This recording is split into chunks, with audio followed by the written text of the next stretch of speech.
Now, I don't consider myself too much of a gamer, but when someone releases a tablet that can compete with the iPad Pro for half the price, it's time to pay attention.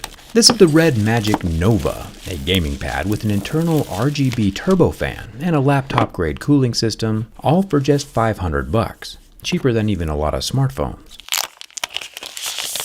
Red Magic did send me 2 of these tablets, one for testing and one for, well, you'll find out later.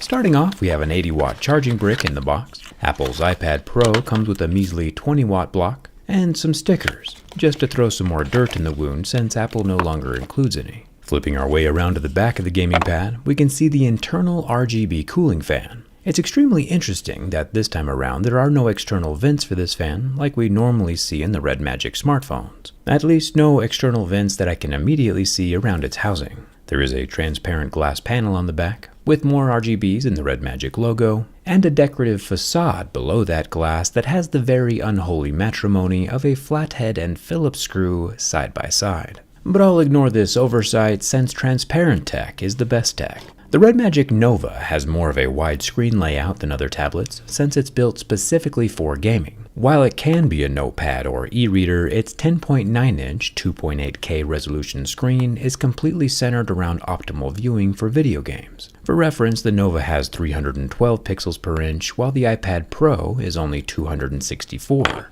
which is a big difference in the level of detail it can display while gaming. They both, however, start scratching in level 6, with deeper grooves at a level 7.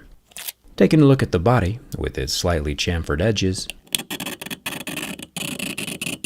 the 80-watt USB-C port and 2 loudspeakers are protected by a metal frame. The volume rocker is also metal. The far side has an additional 2 stereo loudspeakers, bringing our total to 4, along with a side-mounted recessed power button that doubles as a fingerprint scanner. Lastly, similar to the iPad Pro, we have some circular pins for optional accessories. Maybe Red Magic will be coming out with a keyboard or something else in the future, I'm not too sure. Making our way around to the back, with the subtle glow from the fan's RGBs, we see that the back panel is made from metal. Now, back in my day, there was one game far more popular than all of the others. I'm not going to tell you which one, but it involved a special weapon. And now is supposedly getting an Unreal Engine 5 reboot, which is awesome. Also, this is probably one of my worst drawings of all time. Only true gamers are going to know what this is, so let me know down in the comments if you get it. Analyzing the 20,000 RPM 17mm turbofan next to the rear 50 megapixel camera, it really does not appear to have any external venting. I'm curious if the math works out to where it has enough internal air to circulate without self-throttling. We'll have to take a look at the insides here in a second if the tablet snaps in half. Because heat dissipation is a very important aspect of high-end gaming hardware. The Nova screen has a 140Hz refresh rate with an 840Hz touch sampling rate, meaning it can sense your finger before the screen even displays what's going on, which is impressive.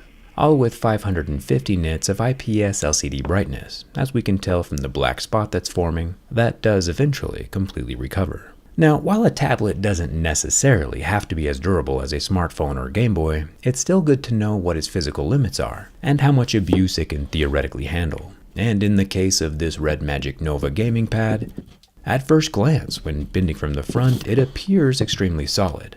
But flipping it around and bending from the back, where the glass isn't there to constrain it, we do get a very substantial flex. Not along the center point either, it's more of a diagonal flex, which is strange, and the kink that follows is very permanent. We aren't here to judge though, at least it didn't snap in half. With no cracks or catastrophic damage though, I say the Nothing gaming pad survives. It'll live through normal wear and tear just fine, but probably not a rage quit. However, the internal ventless cooling fan still has me curious, and I think we deserve to see how that looks from the inside. Using quite a lot of heat to soften the adhesive around the edges of the large screen, there is no official IP rating, which means, in theory, air should still be able to enter and exit through those speaker holes. With the adhesive cleanly sliced away by my JerryRig knife and suction cup, the front screen folds open like a book. The IPS ribbons are plugged into the motherboard near the front-facing 20 megapixel selfie camera. I'll peel off the upper mainboard copper foil, This helps get the heat off the top side of the motherboard and into the aluminum panel on the back side of the display. The RGB turbofan has 8 screws holding it in place, and interestingly enough has no ribbons or plugs, just gold contact pads where the fans rest up against the motherboard. Definitely a cool little unit, but I'll take 3 screws off of the screen's metal bracket and then unplug the screen ribbons just like little Legos. With our first glimpse inside the Nova's body, we see 4 large speakers and a modular charging port, which is good. The 50 megapixel rear camera is accessible at this point as well, but does not have any optical image stabilization. There are small haptic feedback motors on either side of the base of the tablet, which when held horizontally give directional gaming feedback, similar to a gaming controller, like we would see on an Xbox or PlayStation. And it looks like the speakers do have waterproofing mesh over each opening, and the speakers themselves are made with rubber speaker cones to help with water resistance. But we aren't here for speakers or vibrators. I want to see what that heat pipe and venting system look like. With about 9 more screws removed from the upper motherboard and the batteries unplugged, the main board can lift up and away from the frame, revealing a thermal paste connection to the 103mm copper heat pipe that's embedded and sandwiched into the frame. It looks like the fan does indeed have a direct connection to that vapor chamber and can pull the internal tablet air over that copper and spit it out the left side near the battery, circulating the air in a giant circle all throughout the tablet. I would imagine, though, that the bulk of the cooling comes from the traditional legacy layout, where the copper is thermally dissipating its heat through the back aluminum shell. Red Magic says the fan helps improve cooling efficiency by 30%, which is probably true, just a little guy doing the best he can, but the bulk of the heat still gets out through the back of the tablet and through the screen. The last massive perk, besides the 80 watts of fast charging, is the 10,100 mAh worth of battery. For reference, the iPad Pro only has 8,160. And while it's plugged in, the Red Magic Pro bypasses the battery entirely to power the motherboard without adding additional cycles to the battery's lifespan. Thumbs up for that. And check it out, everything still works, including our little RGB cooling fan. If you made it this far in the video, just subscribe and leave a comment, and thanks to Red Magic for sending an extra gaming pad. I'll pick a random winner to get this brand new sealed Red Magic Nova.